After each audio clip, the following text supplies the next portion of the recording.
వెళ్ళి పులివెందుల కుటుంబీకుల్లోనే ఉండాలి రాజకీయం, వెళ్ళి నారావారి పల్లె కుటుంబీకుల్లోనే ఉండాలా, మామూలు సామాన్యుల కుటుంబీకులు రాజకీయం ఉండకూడదా?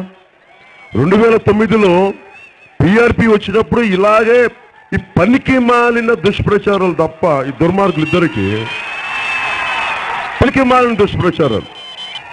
అరే కోట్లు వదిలేసుకున్న వాళ్ళం, మీరు ఒకరిని అడ్డగోలుగా వాడి, జగన్మోహన్ రెడ్డి అడ్డగోలుగా మనుషుల్ని వాడి 5 సంవత్సరానికి ట్రిప్పులో ఒకరిని వాడి ఎవరికి ఇంకొకరెవరికి టికెట్లు ఇచ్చి మీరు టికెట్లు అమ్ముకుని మీరా నన్ను మాట అనేది? నేను మగాడిని, మాట మాట్లాడితే దమ్ముగా బయటకు వచ్చి మాట్లాడతాను.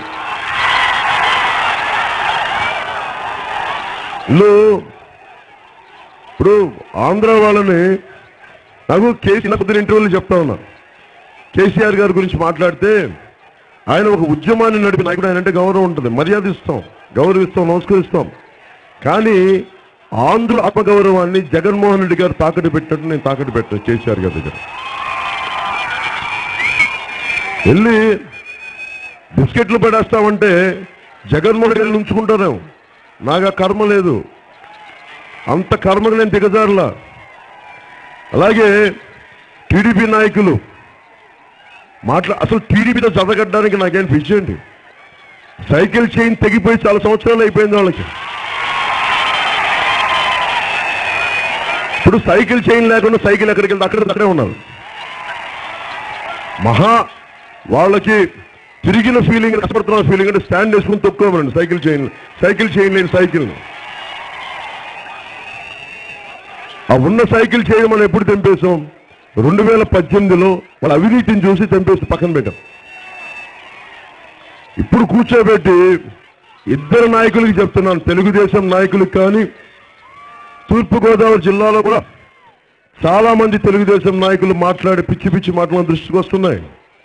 జాగ్రత్త, మీరు ఒళ్ళు దగ్గర పెట్టుకొని మాట్లాడిన తెలుగుదేశం నాయకులు ఒళ్ళు దగ్గర పెట్టుకొని మాట్లాడండి.